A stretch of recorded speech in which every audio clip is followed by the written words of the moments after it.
Allô? Je crois pas que c'est... Voilà, alors bonjour et bienvenue à l'adaptation littéraire. Je suis Stéphane Malcolm, je suis président de Melas ASBL et vous aurez l'occasion de découvrir comment on transforme un texte avec un autre support. Ça peut être un autre texte, ça peut être la bande dessinée et ça peut être le court-métrage ou le théâtre. Alors je vais vous présenter les intervenants. Ici à ma droite, Olivier Gémineau, illustrateur et qui s'occupera de la partie bande dessinée. Valérie Dvoynikov, qui est écrivain, poète, et qui, dans le cadre du recueil Au nom de qui est un recueil en français et en ukrainien, s'est occupé de la partie traduction ukrainienne. Moi, je me suis occupé de la partie vers le français. Et Morgane, qui fait du théâtre et de l'écriture, qui est scénariste et comédienne, donc elle a plusieurs casquettes, et qui interviendra ici en tant que créateur, on va dire, de théâtre et adaptation scénaristique. On a travaillé ensemble sur différents projets. Alors, ce qu'on va faire, c'est que moi, je vais poser une ou deux questions d'entame, et puis c'est surtout vous qui allez pouvoir poser vos questions. Alors, on va essayer de ne pas être trop précis, parce que, voilà, on va essayer d'être un peu plus générique. Si vous avez des questions très précises et très particulières, vous pouvez toujours nous les poser après. On sera au stade 204. Donc, de l'autre côté, là. D'accord ? Alors, je vais juste vous expliquer moi ce qu'est ma vision de l'adaptation. L'adaptation, c'est transposer un texte et le mettre dans différents supports. Ça peut être un autre texte, ça peut être un texte en prose vers de la poésie, ça peut être un texte en prose vers de la bande dessinée. Et c'est tout un travail d'adaptation qui vous expliquera. L'autre adaptation, c'est l'écriture scénaristique. Alors, on peut partir soit d'un roman, d'une nouvelle, soit écrire directement sur le scénario. Et ça s'apprend, ça se travaille. Morgane peut-être expliquera les différentes techniques, il y a des écoles pour ça. Et la dernière étape, qui est peut-être la plus difficile finalement, en tout cas celle qui crée le plus de polémiques, c'est la traduction. Parce que pour moi, la traduction impose deux règles. La première, c'est être fidèle au texte d'origine et être fidèle à la langue d'arrivée. Moi, je ne connais pas du tout l'ukrainien, je ne connais absolument pas les règles. Et donc, c'est très difficile de se dire, voilà, cette phrase-là, on va la transférer, on va la traduire, et finalement, elle n'existe pas. Et le titre, même le titre, au nom de qui, j'ai été très surpris, mais le titre, au nom de qui, l'expression n'existe pas en ukrainien. Déjà voilà, moi je me suis tiré une chose. Donc voilà, et avant de commencer, je fais une tradition chez Novelas, c'est qu'on lit toujours un poème. Alors je vais vous dire le mien, là je vais Vas-y. Voilà, il est très court. Je vais vous lire en français, hein, parce que voilà, si tu veux lire en ukrainien, tu vois, mais... Voilà. C'est sur la route, je m'égare, les pensées vagabondent et le souvenir se meurt. Sur la route, les restes épars, les victimes abondent et le sang devient pesant. Alors, vous participez au recueil différentes personnes, Valérie en tant qu'auteur-traducteur, Olivier en tant qu'illustrateur, moi je suis éditeur, et nous avons la présence de Svetlana et Oksana, donc, qui sont deux Ukrainiennes. Svetlana s'est occupée d'une partie de la traduction en ukrainien aussi, et donc elles sont venues spécialement pour la foire. Voilà. Alors je vais céder la parole à Morgane, en lui posant la première question. Morgane, qu'est-ce qui pour toi est le plus difficile? Est-ce que tu as plus facile de partir d'un texte déjà écrit ou de partir des autres?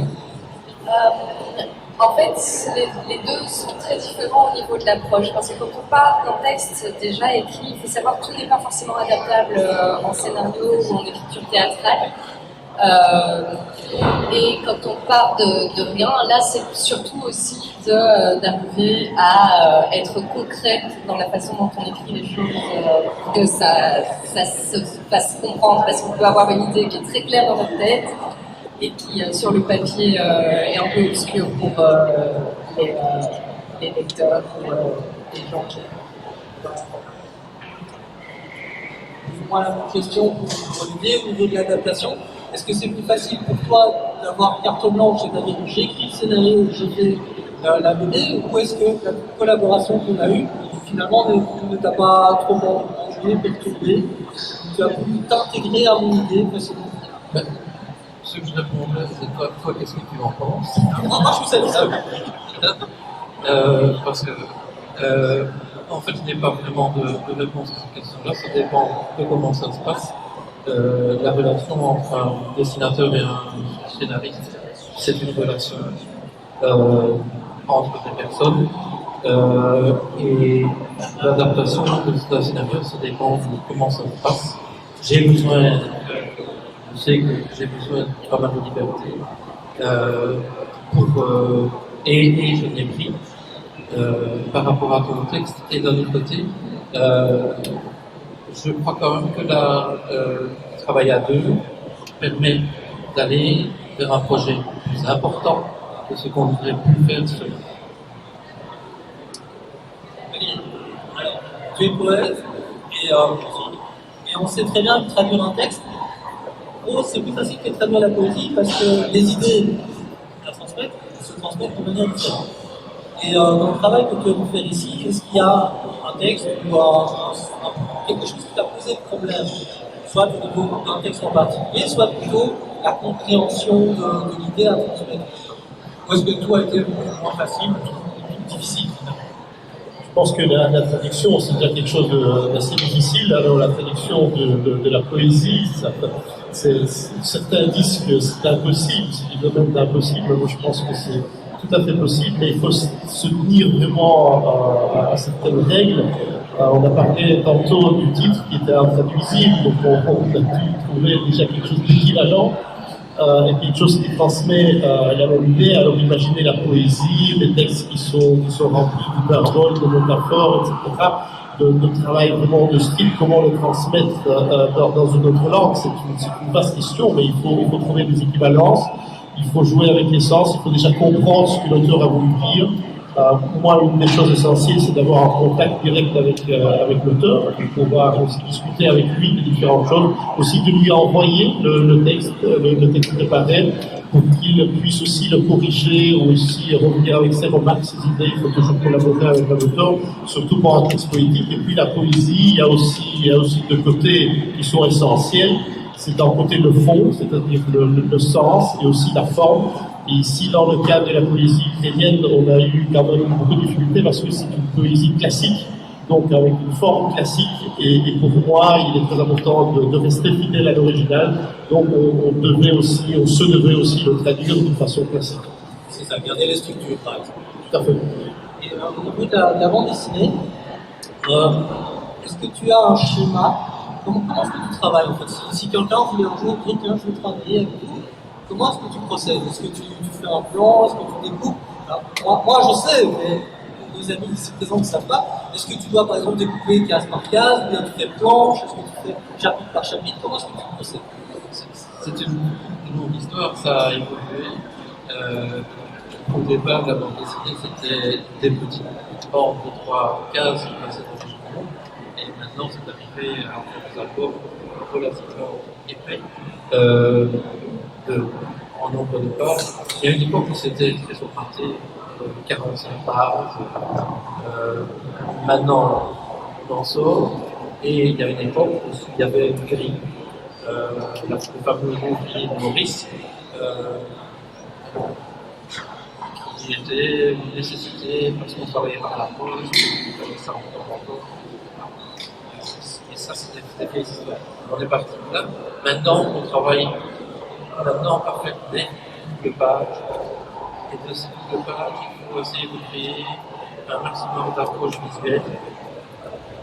Et malgré tout, être au service du texte. Parce que c'est quand même un film. Alors, est-ce que tu as une préférence entre écrire le théâtre ou le scénario, et tu expliquer très brièvement quoi c'est la différence? Alors, j'ai pas de préférence parce que c'est très différent, vraiment, au niveau de l'écriture. Le scénario,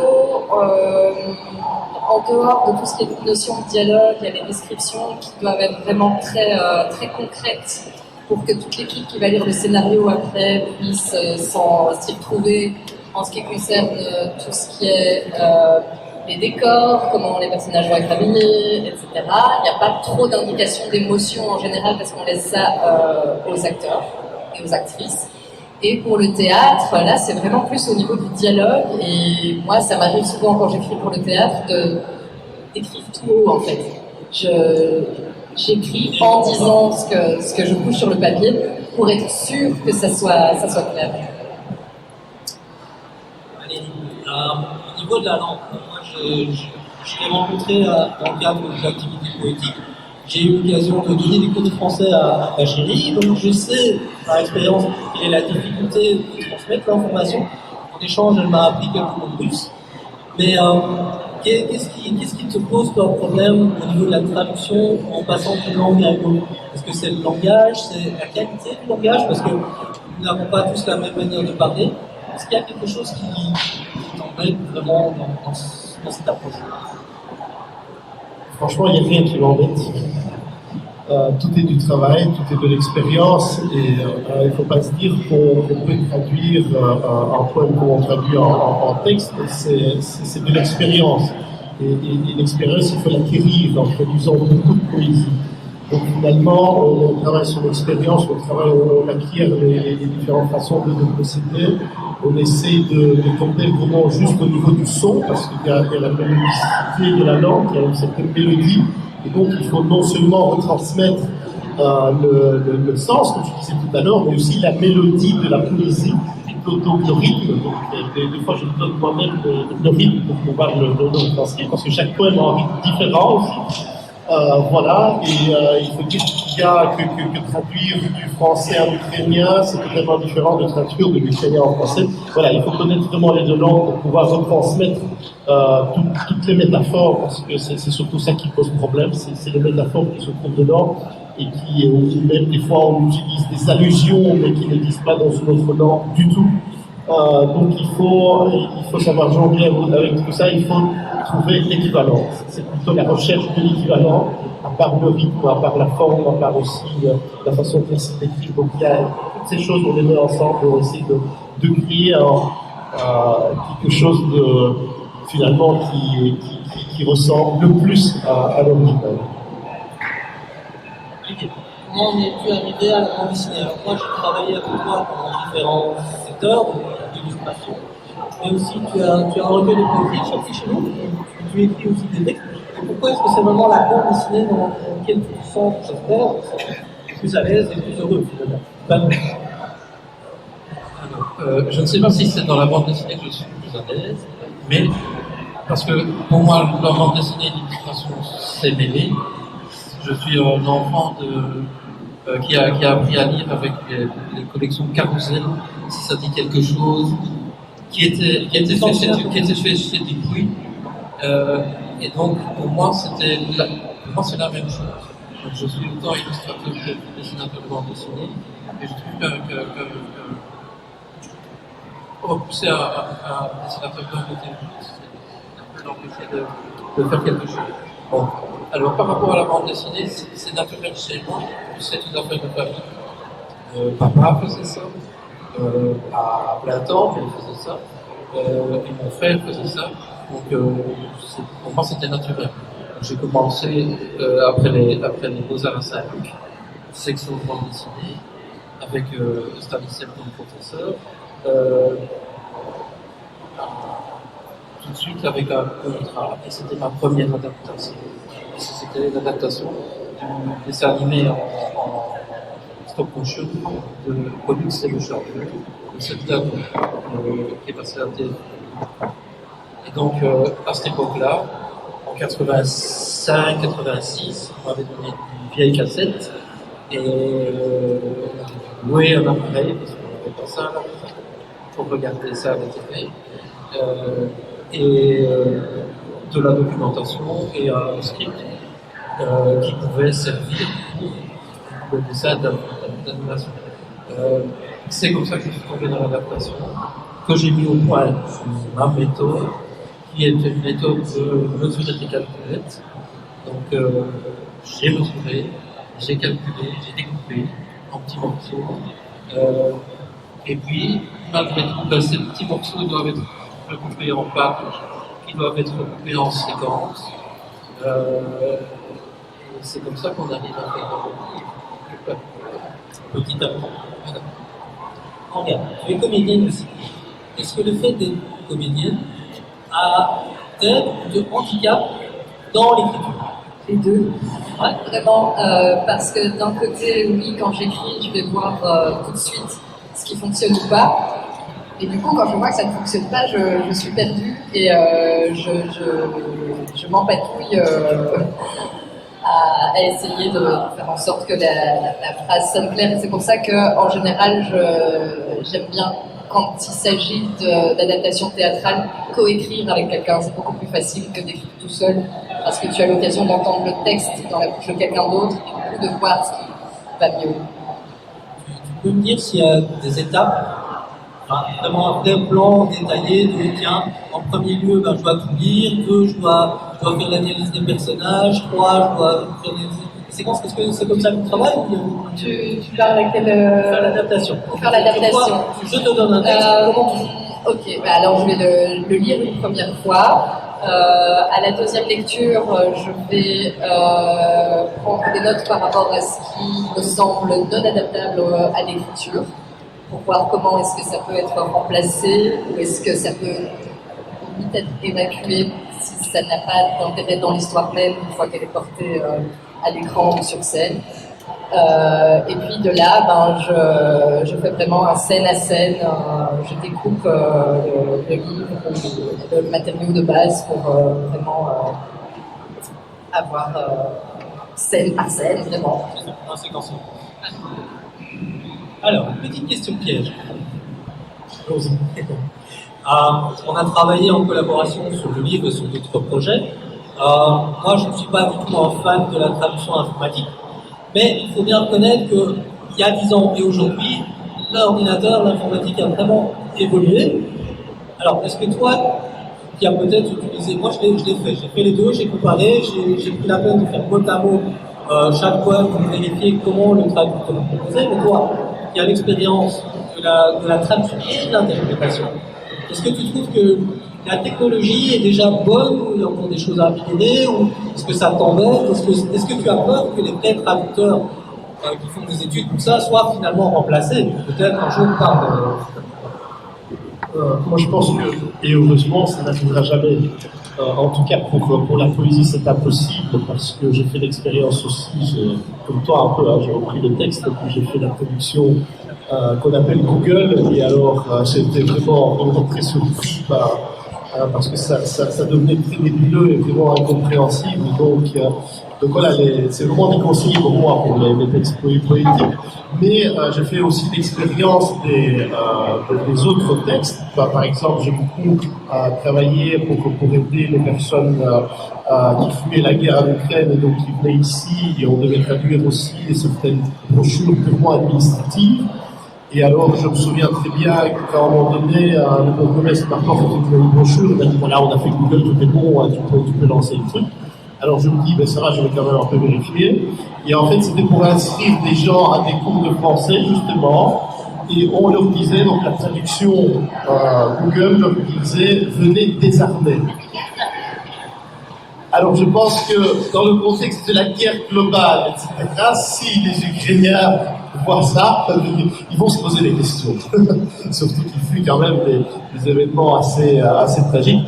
Et donc là, évidemment, il n'y avait pas que ça. Hein. C'est un exemple vraiment frappant, mais il y en a une autre. Donc c'est l'exemple de la traduction Google qu'il ne faut pas faire, parce que Google, des fois, je ne sais pas pour quelle raison, mais il fait quelque chose, il mélange tout et en fait il traduit des choses qui paraissent simples par des trucs très compliqués et qui n'ont rien à voir.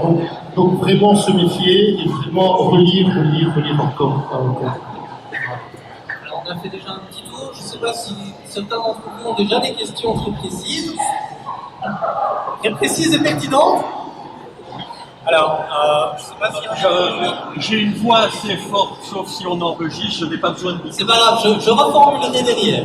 Voilà. Et vous devez désigner la personne que vous allez piéger. Alors, en fait, je voudrais poser une question à la fois à Valérie Volnikov et à Stéphane Van Goyfeld, et une autre question à Olivier Jamil. Je vous en prie. Voilà. Alors, ma première question ici concerne la traduction de la poésie. En fait, Valérie Volnikov l'a déjà évoqué tout à l'heure, il y a du rythme, il y a du son dans la poésie. Et la poésie, au-delà de la lecture, ça se lit tout haut, ça se dit tout haut. Donc il y a une certaine musicalité. Est-ce que quand on fait une traduction de l'ukrainien en français, au-delà du fait d'avoir un fond, une forme et quelque part, est-ce qu'on n'a pas une autre œuvre musicale? Ok, alors je vais juste, comment être sûr que tout le monde a dit. On a une version dans une langue, une autre version dans une autre langue. Est-ce qu'au moment de la traduction, on a une perte de la musicalité? En gros, c'est une autre musique. Une autre musique. Je te laisserai pour l'entendre et moi je vais répondre. Je pense que ça peut arriver. Voilà, parce que quand on parlait des choses impossibles à traduire, des fois, en certains rythmes, il est très difficilement transposable, par exemple en français. On a tendance vraiment à mettre l'accent tonique sur la dernière syllabe, donc c'est des fois très difficile de garder une certaine rythmique. C'est vraiment un travail de musicien quelque part, parce qu'on essaye de remplacer par une musique qui ressemble, mais qui n'est pas tout à fait la même. Donc on continue quand même à avoir ce rythme dans la tête et on essaye de remplacer par un rythme similaire dans une autre langue. Oui, donc moi personnellement, pour moi le rythme est très important, et donc j'essaie de garder quand même cette partie-là. Maintenant, il y en a qui disent, voilà, un texte poétique, on prend du Baudelaire, on le traduit par un texte tout à fait, je veux dire, ordinaire, sans rime ni rien, et voilà, la traduction est faite. Moi, je pense, là, quand même, le poème perd beaucoup son potentiel, parce que quand on lit Baudelaire, je veux dire, je donne un exemple parmi d'autres, hein, Claude Verlaine, ou quelqu'un vraiment qui avait une rythmique dans sa peau, dans sa plume, et ben si on le traduit d'une façon vraiment inerte et d'une façon plate, bon, ça perd de son effet. Donc je pense que cette musicalité, il faut la garder. D'ailleurs, les traducteurs ukrainiens que je connais et des Russes aussi qu'on a invités tout à l'heure, quand ils traduisent les auteurs français, ils essayent toujours de garder la rythmique. Et ça, je leur félicite. Mais c'est peut-être plus facile dans le sens inverse, parce que les langues slaves sont des langues avec des accents toniques divers, et donc là on peut recréer vraiment une musicalité presque pareille, alors qu'en français, le fait qu'on met l'accent vraiment sur la dernière syllabe, ça complique un peu le rythme, mais on peut quand même arriver à un rythme similaire. Alors moi j'ai deux exemples, c'est que moi j'écris de la poésie dans différentes langues, mais aussi différentes formes de poésie. Ça peut être de la poésie structurée, métrique ou pas. Donc effectivement, si on passe d'une poésie métrique, ou un sonnet qui est une composition structurée avec des règles au niveau de la métrique mais aussi de l'ordre des rimes. Évidemment, quand on transpose ça dans une autre langue, c'est soit impossible parce que la règle n'existe pas, soit parce que les mots ont de toute façon, même si on traduit correctement, ils n'ont pas le nom de syllabe. Ça, c'est pas possible, c'est très difficile, donc on peut réécrire. Valérie, lui, réécrit, il prend ce parti-là. Moi, je préfère dire, écoutez, on va traduire, mais vous allez perdre quelque chose en haut. Et le deuxième exemple que je donne toujours, c'est que la plupart des gens prétendent écrire des haïkus. Ce sont des petits poèmes japonais très courts, 5, 7, 5 syllabes, qui doivent se dire dans un souffle de voix. Alors moi, je suis très heureux, je suis tout à fait capable d'écrire 5 syllabes en n'importe quelle langue, mais un idéogramme japonais va renfermer dans une syllabe beaucoup plus d'émotions et d'informations que dans une syllabe francophone, anglaise ou... Donc, la transposition des règles n'est pas faisable et il vaut mieux avoir l'humilité de dire j'ai fait un texte qui ressemble à un haïku mais qui est en français et qui essaie de reprendre des caractéristiques, mais c'est pas la même chose. Au moins c'est honnête parce que il y en a qui viennent me dire ah j'ai écrit des haïkus. Ah bon, c'est plutôt en japonais. Ah mais non, mais c'est du français. Et voilà, moi j'ai un peu de mal avec ça. Mais voilà, c'est des complications.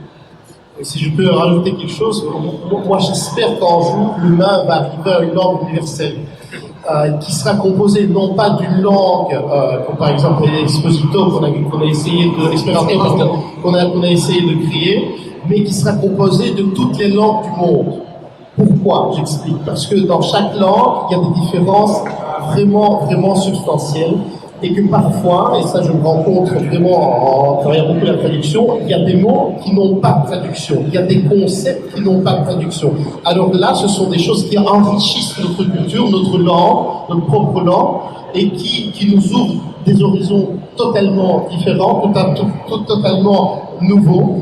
Et donc là, une langue étrangère, c'est un enrichissement déjà personnel, mais aussi au niveau de notre ouverture et à monde et à soi. Et donc je pense qu'un jour, je l'espère, on va arriver à tirer vraiment toutes les choses qui nous manquent, nous, en français ou dans une autre langue européenne, qu'on va pouvoir les tirer des autres et on va vraiment s'enrichir et enrichir les uns les autres.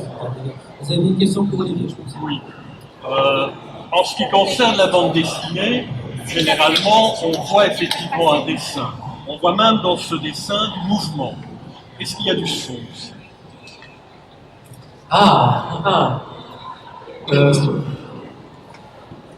Je n'en ai pas. Il doit y en avoir, mais il doit être figuré par les images. Effectivement, on fait maintenant parfois des livres avec accompagnement audio, mais ce n'est pas ça. Mais effectivement, oui. Mon papa disait qu'il peignait comme on compose de la musique. C'était les tubes de couleurs étaient ces notes de musique. Donc c'est un peu la même chose. Alors il y a du rythme, il y a des couleurs, et la couleur de fond, la base de fond est très importante, et ça peut être compris en musique. Et entre autres avec les mouvements. Entre autres parce qu'il y a des Encore une autre question? Oui, j'en ai une. Monsieur? C'est possible à l'avenir que il y ait un programme qui convertisse. Venez plus près.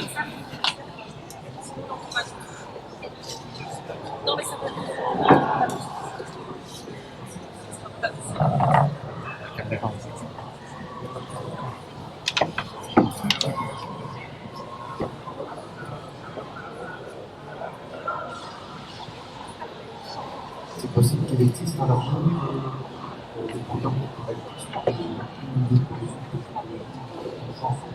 Je vais répondre. Alors, il existe déjà certains programmes dont on parle beaucoup en ce moment sur les réseaux sociaux et sur l'informatique en général. Alors, traduire, écrire de la poésie, oui, mais de quelle qualité? Ce sera toujours le grand critère. C'est est-ce que ce que l'on va me proposer est bon ou est-ce que c'est mauvais? Et qui a le droit de dire que c'est bon ou c'est mauvais? Alors, dans le monde du livre, la règle générale, c'est l'auteur vient avec un texte et c'est l'éditeur qui dit si c'est bon ou pas. Alors, c'est bon parce que ça rentre dans ses critères éditoriaux, ou c'est bon ou c'est mauvais parce que la langue ou la manière dont le sujet est traité n'est pas bonne. C'est un peu un professeur de français. Voilà. Maintenant, est-ce qu'un jour, un ordinateur, un programme pourra créer un poème? Oui. On lui dira comment écrire un sonnet, on lui dira quelles sont les règles à appliquer. Il va chercher dans toutes les bases de données ou tout simplement prendre des poèmes déjà existants et refaire des copies-collées, des bouts de passages. Et voilà, et je pense que, je ne vais pas citer, mais ChatGPT à l'heure actuelle est déjà quelque chose qui frappe les esprits. Moi, je n'ai pas testé personnellement, j'ai regardé des émissions, des choses. J'ai vu de quoi il était capable. Et de nouveau, c'est parce que on est dans une base de données universelle. Mais si moi je mets des conditions très particulières, je serais très curieux de voir le résultat. Mais moi-même, j'ai testé une fois ChatGPT parce que j'étais coincée dans un scénario et je pense que ces logiciels ont encore énormément à apprendre parce que j'ai plus perdu de temps à apprendre au logiciel comment on écrit un scénario que vraiment avancer dans ce que moi j'essayais d'écrire.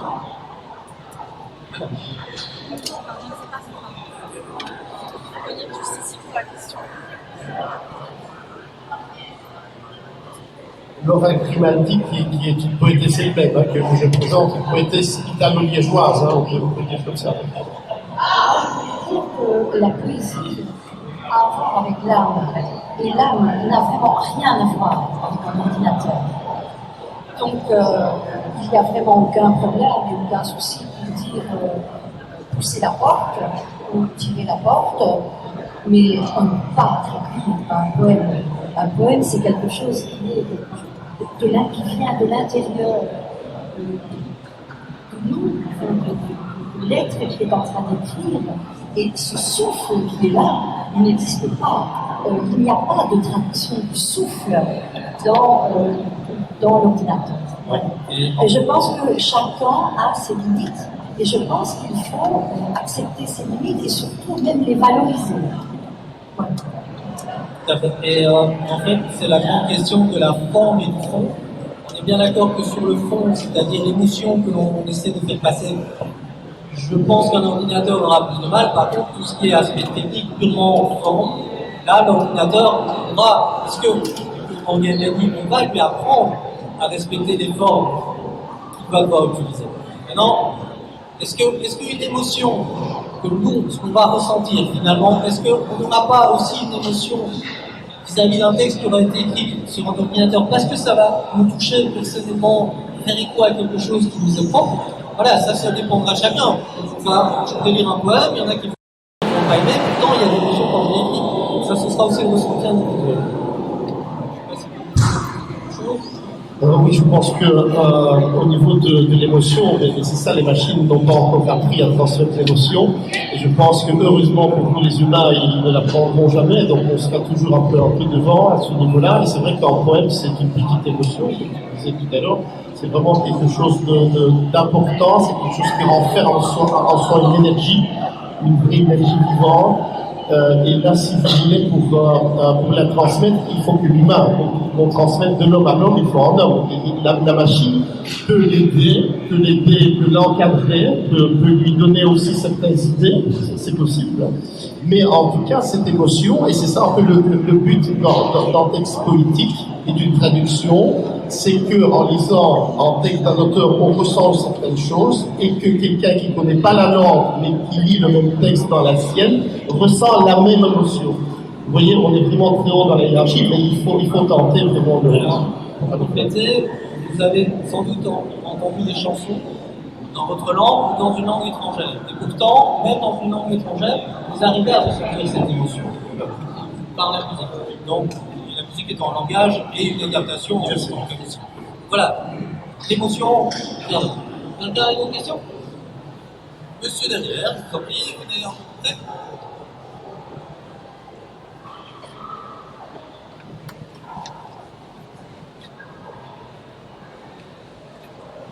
C'est le sujet de la question par un scénario.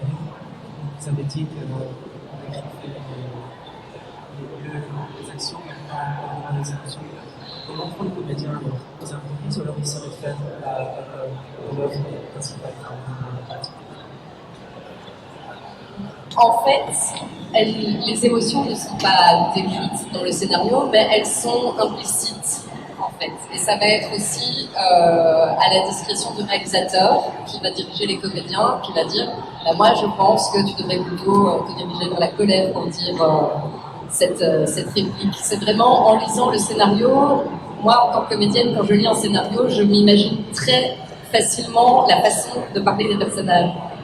Et c'est ça aussi toute l'astuce, c'est de respecter la voix des personnages quand on fait une adaptation à partir d'un roman, parce qu'il faut transposer en dialogue et chaque personne a sa propre façon de parler. Voilà, donc c'est quelque chose qui se construit avec le réalisateur et les comédiens. On va dire, par rapport à la bande dessinée utilise les codes du cinéma, donc sans doute sur du théâtre. Pour l'adaptation, quelque part. Parfois, à partir du texte de départ, du roman, s'il y a un roman, c'est écrit. Les émotions sont décrites de manière métaphorique, ou des choses comme ça. Mais souvent, beaucoup de choses sont décrites. Donc, dans ce cas-là, on peut les utiliser. D'ailleurs, il y a des outils de théâtre pour les des choses comme ça. Oui, c'est on ça. va en parler. On ne met pas jamais d'émotion de description des émotions, mais on ne va pas être dans une description. Oui, on peut dire il rentre fâché, mais on ne va pas décrire le processus interne du personnage à ce moment-là. En fait. Alors après, ça dépend aussi du texte original. En théâtre, on peut être très, très libre et très ouvert aussi parce que, en faisant un travail de mise en scène derrière, on se dit est-ce qu'on laisse la liberté aux comédiens ou pas? Et donc ça dépend. Vous pouvez très bien tomber sur un auteur qui a une idée très précise, qui sait que Cyrano, quand il fait sa tirade, il va dire à telle phrase, tu dois être dans telle émotion. C'est assez rare, et je pense que de nos jours, c'est beaucoup moins fréquent. On a toujours tendance à offrir beaucoup plus de liberté aux comédiens. Et là, tu me contrediras peut-être ou pas, mais j'ai l'impression maintenant qu'on est plus dans une création collective, que lorsque un metteur en scène, auteur, vient en disant voilà, ça c'est mon point de vue, tu l'appliques, et si tu l'appliques pas, je prends quelqu'un d'autre. Non, complètement. Il y a un espèce de switch qui s'est fait ces dernières années où en fait on est parti sur un modèle un peu américain, on fait beaucoup de préparation de tournage en fait maintenant. Donc, on est ensemble avec le réalisateur, on va répéter les scènes, comme ça quand on arrive sur le tournage, on est déjà nourri de des émotions qu'on va utiliser. Voilà. Par exemple aussi, pour les émotions, nous avons des outils dans l'écriture qui sont des points d'interprétation, d'extraction, des choses comme ça. D'ailleurs, j'ai une question à vous poser à vous deux, en fait, c'est le même état d'esprit. Alors moi j'écris, je dessine pas, je fais la mise en scène, je ne sais pas transposer des émotions visuellement autre que par la photo ou par le texte, mais du coup toi, quand tu dois faire une bande dessinée où tu as un personnage qui est triste ou autre, est-ce que tu as plus de puissance avec l'image, ou est-ce que le mot a quand même son importance à accompagner, ou est-ce qu'il peut s'en passer? C'est pareil au niveau du jeu scénique. Est-ce que tout est dans le visuel, dans le mot dit, en silence? Est-ce que l'association des deux reste pas plus que ça? Ou est-ce que si tu vois quelqu'un qui pleure, est-ce que tu dois dire elle pleure? Non, effectivement, dans ce cas-là, je ne suis pas toujours et d'abord c'est inutile de retranscrire en dessin ce qui est écrit à côté. Il faut, si on est illustrateur ou dessinateur, il faut essayer d'ajouter des informations qui touchent à l'émotionnel, par la couleur, par la forme, par les émotions qu'on peut faire ressentir ou faire exprimer. Et c'est pareil en scénario ou en écriture théâtrale, c'est au niveau des répliques et des dialogues que l'émotion va être sous-entendue. D'autres questions? Même la lumière. Si vous n'avez pas de questions, c'est moi qui vais reprendre des interrogations. On est là pour découvrir. Alors, si tu avais la possibilité de transposer un texte, tu y as sans doute déjà réfléchi, est-ce qu'il y a un nom, un titre, une série, un livre que tu veux te dire, tiens, ça, je veux le faire, je veux l'adapter? Alors, j'ai eu l'occasion de rencontrer à Nantes Camille Verruga qui a écrit le Club des Pucks contre l'apocalypse zombie. Et ce bouquin visuellement est vraiment très. Enfin, moi, je me faisais vraiment le film dans la tête et j'espère un jour effectivement le transposer en scénario, tant que j'ai plus ou moins l'autorisation de Karine pour le faire. Donc voilà. Alors, c'est pas tout à fait la même question parce que tu as déjà appris et tu as, te connaissant, je sais que tu as une adoration pour certains auteurs, on va dire russophones dans ce cas-là, mais est-ce que tu as un auteur, enfin, je suppose russophone ukrainien, ou même étranger, est-ce que toi tu te dis, tiens, celui-là, j'ai envie de le traduire en ukrainien ou même en Je pense que il y a un poète qui est vraiment universel et qui est aussi un écrivain qui est Pouchkine, on appelle le soleil Pouchkine. Je pense que c'est par lui que la poésie, en tout cas des langues slaves, a commencé. Il a eu un impact énorme. Et je vais donner aussi un exemple tout à fait véridique quand il y a eu la tragique période de la Deuxième Guerre mondiale et quand la ville de Saint-Pétersbourg a été dans l'état de blocus, donc il était entouré, on ne laissait pas passer les produits comestibles et les aliments premiers au sein de cette ville, et donc les gens mouraient de faim. Et bien, ceux qui s'en sont sortis, il y a eu énormément de morts, ils disaient, on se nourrissait par la poésie de Pouchkine. C'est un exemple terrible, mais c'est un exemple vrai, c'est-à-dire qu'ils avaient moins faim en touchant au beau. Et ça, je trouve ça extraordinaire. Et je pense qu'on a beaucoup traduit Pouchkine, mais on n'a jamais traduit assez de Pouchkine. Et donc, il faut continuer vraiment à le travailler. Jamais assez de Pouchkine. Exactement. Merci. Alors, dans ton domaine, je m'y connais un peu moins, je vais un peu transformer la question. Oui, on a, plus ou moins toi-même d'ailleurs annoncé le décès de Matsutomo, donc le mangaka de Albator. Est-ce que l'univers japonais t'inspire, te fait peur? Parce que honnêtement, moi, quand je vois une bande dessinée et un manga, c'est deux univers différents, on est bien d'accord que c'est de la bande dessinée, mais l'approche est totalement différente. Est-ce que cette approche, à un moment donné, t'a inquiété dans les dernières années? Est-ce que tu te dis, tiens, c'est des codes auxquels j'ai envie d'essayer de jouer? De faire du manga? Non, ça ne m'irait pas. Ça ne m'irait pas de faire du manga. J'ai fait un livre japonisant, que j'ai édité d'ailleurs, un petit livre pour les enfants, Kushi et le soleil levant. J'avais fait ça, une exposition sur Kusai. Donc le japonisme et le Japon m'intéresse beaucoup, comme tous les gens qui ont été formés à la peinture, depuis Gogh, etc. Donc, non, mais le faire en manga, on ne voit pas l'utilité, parce que pour moi, et même pour Kusai, le manga, c'était faire des petits dessins comiques. Donc, c'est la bande dessinée. C'est la même chose. Pour moi, c'est exactement la même chose. Que ce soit comics américain, c'est la bande dessinée. Alors, on l'a fait en Belgique d'une certaine façon, on l'a fait en Belgique d'une certaine façon, parce qu'on a l'influence française sur la Belgique et prépondérant l'édition et le son. Et puis voilà. Non, je crois que je pourrais essayer d'adapter mon dessin pour être plus à la mode, mais d'un autre côté, j'essaye toujours, même un artiste de 25 ans, essayer d'adapter son style pour être contemporain. Donc, pas de problème. On va bientôt. Pardon, je voulais dire, au niveau des adaptations, j'ai un projet d'adaptation. J'aurais voulu proposer à une personne à qui serait commencé une femme en Belgique. Et je crois que je vais continuer, je vais faire l'adaptation. S'il n'y a plus là, je ne pourrais pas lui donner, je ne continuerai pas. Et au niveau théâtral, je suis tombé sur un extrait de Sans famille. Je trouverais une scène dans la rue qui ferait une formidable pièce de théâtre.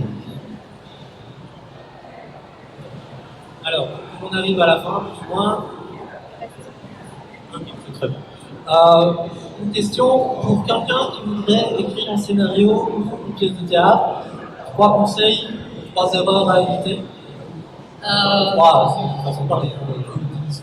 Alors, ça va être très bateau ce que je veux dire. Moi, le premier conseil, c'est de se faire confiance.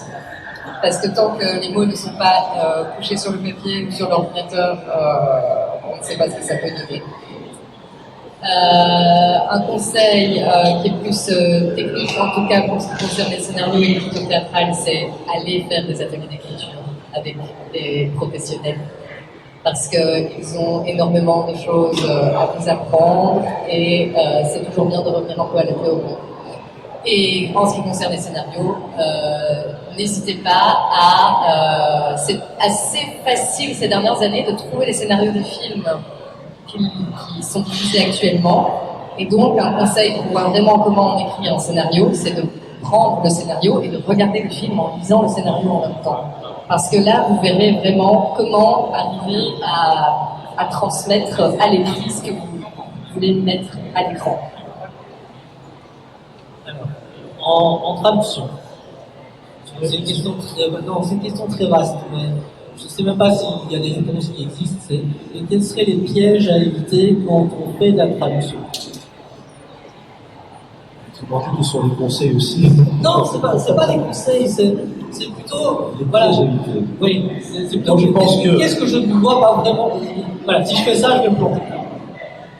il faut choisir que les poèmes que vous aimez. Si vous choisissez des choses qui ne vous touchent pas personnellement, vous allez les traduire mécaniquement et ça ne va pas être beau. Il faut que vous soyez vraiment touché par la poésie que vous traduisez, personnellement, que ça vous évoque diverses émotions très fortes. Et donc, à partir de ce moment-là, il faut y aller, il faut vraiment fermer cette envie, il faut y aller pour traduire. Je pense que pour transmettre une émotion, il faut l'éprouver soi-même. Donc, c'est très important, dès le départ, de choisir des auteurs qui nous touchent personnellement. Conseil, comment se lancer sans partir et travailler 2 ans sur un projet? Oui, parce que effectivement, on va dire demander à un dessinateur d'adapter en bande dessinée un texte, ce n'est pas une mince affaire, parce que après il y a beaucoup de travail derrière, c'est long. Ça dépend, il y en a qui sont plus rapides que moi, mais c'est long, c'est beaucoup de travail. Et donc, on va dire, s'il n'y a pas d'écoute possible, s'il n'y a pas de... et si ce n'est même pas... si le texte n'est pas abouti, disons que parfois ça peut être laborieux de simplement regarder. Et j'ai fait beaucoup de conseils à des gens pour dire oui, ça pourrait être adapté, ça pourrait pas être adapté, mais je ne saurais pas non plus multiplier des quantités de projets. Je ne saurais faire qu'une page à la fois. Donc, ça, c'est une des choses. Et effectivement, un scénario, plus il est abouti, plus c'est intéressant. Enfin, ça dépend. Parfois, c'est pas intéressant quand c'est trop abouti, parce que ça devient contraignant. J'ai un collègue qui n'en sort pas avec son éditeur scénariste, parce que on va dire, il n'a pas de place pour dessiner dedans. Et il doit tout le temps recommencer, ce qui n'est pas possible. Et d'un autre côté, il faut aussi que le texte soit touche. Et donc, par exemple, Stéphane m'avait proposé 2 textes, et je sais que j'ai choisi un plutôt que l'autre, entre autres, parce que j'ai tout de suite vu ce personnage-là survenir, et donc j'avais une couleur, et il y a eu rapidement les images qui sont faites. Alors, au niveau de vos actualités, donc, Valérie, on est en plein dedans, on en oublie. Maintenant, tu as d'autres activités. Je sais qu'il y a d'autres recueils qui parlent d'Ukraine, et en tout cas de la langue ukrainienne et des poètes ukrainiens. Si tu veux, tu peux en toucher 2 mots. Moi, je voudrais surtout parler de celui-là, parce que c'est enfoui dans le long travail. Je pense que ça vaut la peine vraiment de le lire. Et merci à toi, Stéphane, pour tout le travail que tu as effectué derrière, parce que c'est un énorme travail. Merci aussi à tous les illustrateurs, poètes, poétesses et toutes les personnes traductrices, toutes les personnes qui sont présentes autour de nous. Alors, pourquoi est-ce qu'il faut absolument acheter ce bouquin?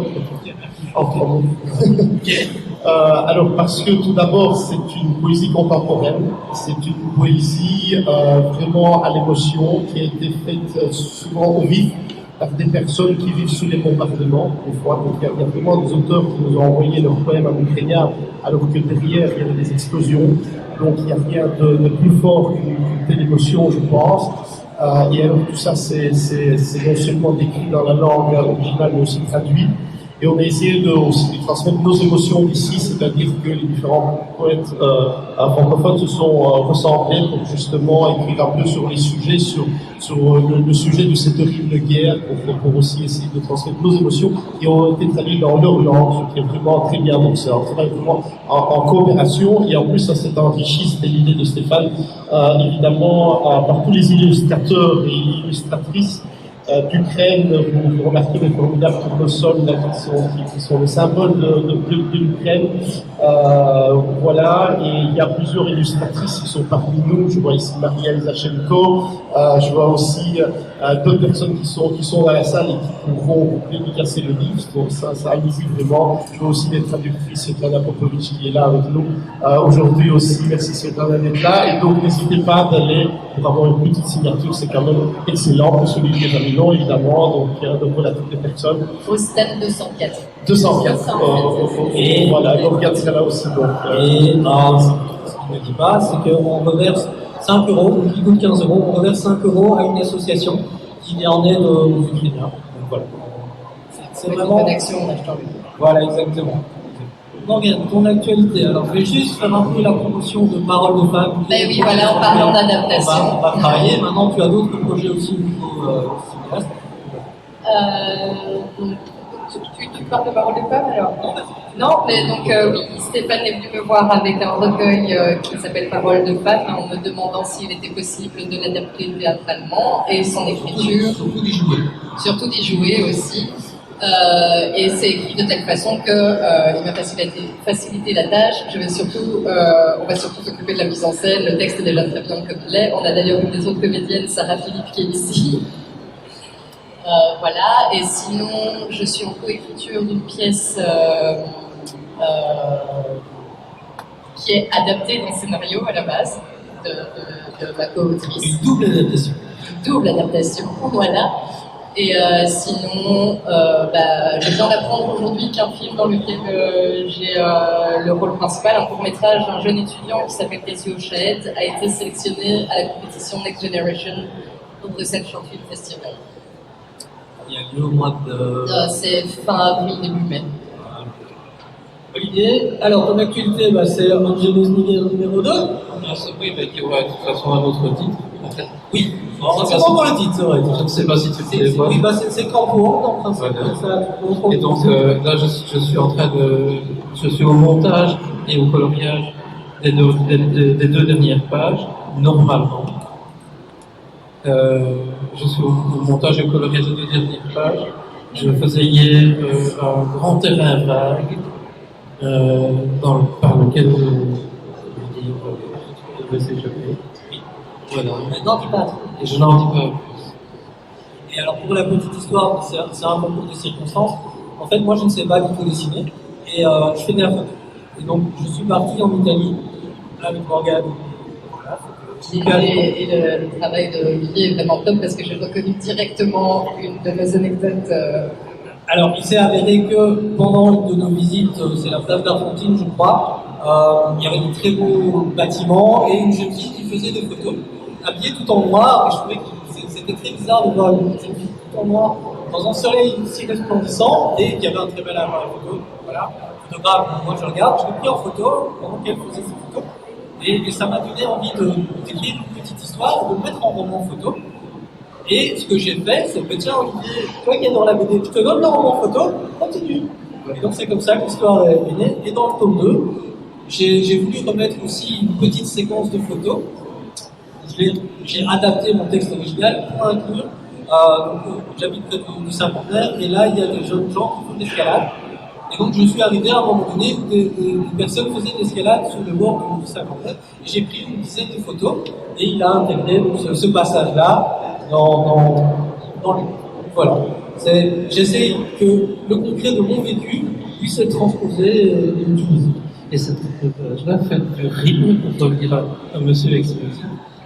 Cette double page-là fait du rythme, parce que dans un livre aussi, on peut faire du rythme avec les insertions de pages, et parfois des silences, parfois les pages blanches, les chapitres. On peut faire du rythme et de la musique avec ces choses-là. Voilà, c'était aussi pour dire que c'était important. C'est parce que c'est maintenant important, par exemple en bande dessinée, on revient à des notions comme ça pour ce qu'on appelle une nouvelle bande dessinée, qui est parfois plus pauvre en texte et qui est moins drôle, ou bien dans le roman graphique. On revient après à des choses comme ça, où on a des pages qui sont uniquement descriptives, comme ça, etc. Voilà, je veux remercier Morgane, Valérie, Olivier, vous d'être venus. Merci à toi. Et je vais vous inviter, pour ceux qui auraient d'autres questions ou qui auraient envie tout simplement de nous rencontrer, à venir nous retrouver sur le stand 204 côté jardin, donc qui est juste en face. Il y a de la place, on pourra discuter, vous pourrez regarder les livres et parler avec toutes les personnes. À moins qu'il y ait encore une ou deux dernières questions. Non? Eh ben c'est parfait. Je vous remercie. Merci beaucoup.